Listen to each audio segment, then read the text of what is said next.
I got to review Achilles Legends Untold all the way back in February this year, and it honestly seems like yesterday. It was a solid action RPG with a few rough edges, earning a respectable 72 out of 100 from me. Now, Achilles is back, but this time it's taken the form of a survivor-style game, pitting Achilles and friends against hordes of enemies as you fight to survive until the counter runs down. Thankfully, it's more than just another survivor clone, introducing some unique gameplay mechanics that help it stand out. What's it like?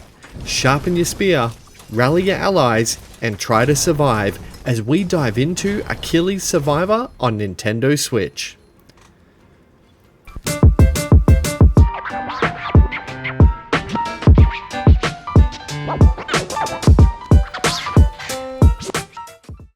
Before we begin, I just want to thank What's It Like supporter Brig for the game recommendation. Much like the Trojan horse at Troy, this one slipped right through my release schedule, so I really appreciate the heads up to check this one out.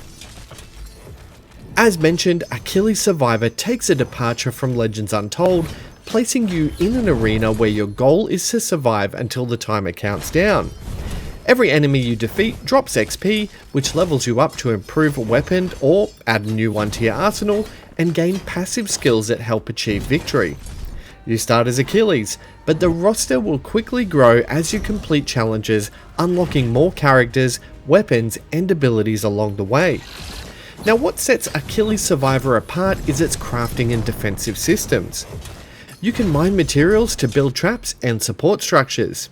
Early options are simple, including spike traps to damage enemies, healing buildings, or summoning myrmidons to fight alongside you. As you progress, more sophisticated traps and support buildings will unlock, giving you greater control over the battlefield. Characters also fall into different classes, from Achilles being a default commander, to rogues, and my favourite, the enchanters, which offer unique playstyles. Now, if I'm being honest, at first, Achilles really failed to make much of an impression with me. Early runs felt so slow and frustrating, and it was like I was stuck in Hades. The game's pacing is affected by the limited number of abilities you can stack, which makes early damage feel very sluggish. Over time, I began to start to understand the upgrade system, and each weapon upgrade boosts its power, and for every 5 levels that you boost, it allows you to build a forge to grant a more powerful boon. Once I started to understand this, the game really clicked. I found myself marching into battle with glee, often failing, but then distributing world and class skill points to improve for the next run. Now, each world contains several levels, and I was eager to unlock new areas until I discovered that progression is gated behind achieving gold medal thresholds. Now, this forced me to grind the same desert area for hours to complete optional objectives, which were challenging to say the least.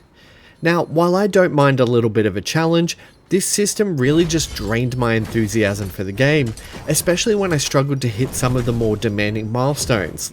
One is even survive an hour. Achilles Survivor does use the same engine as Legends Untold, and as a result, it's susceptible to some of the same issues. Environments don't really have a lot of detail, the resolution can appear pixelated, and textures sometimes look a bit washed out. The graphics aren't bad, they're simply serviceable and they don't really do anything to stand out.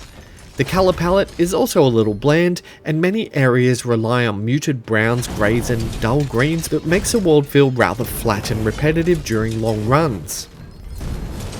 While the game does add some visual variety through elemental effects or abilities from support towers or enemy attacks, most of the time, the scenery just features recycled assets and it makes everything feel rather samey.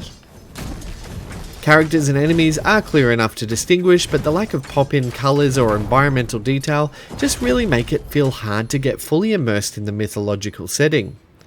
That said, the simplicity of the visuals does make it easier to focus on the core gameplay, especially when hordes of enemies are swarming the screen.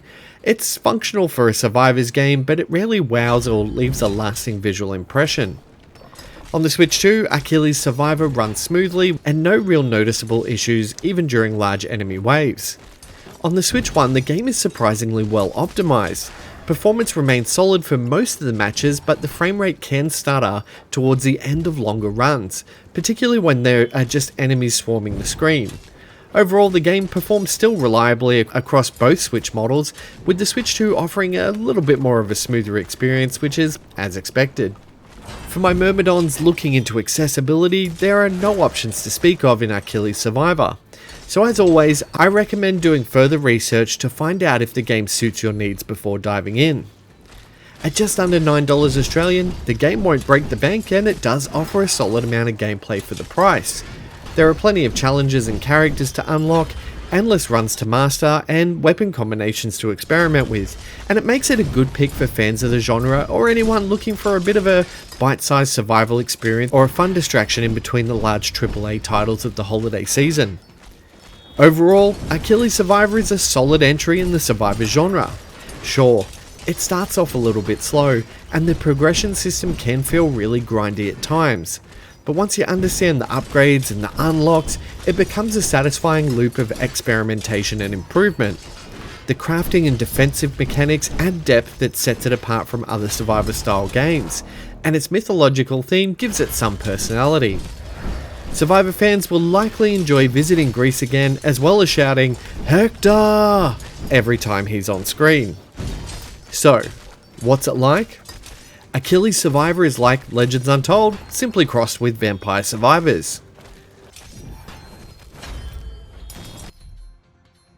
I award it a 72 out of 100.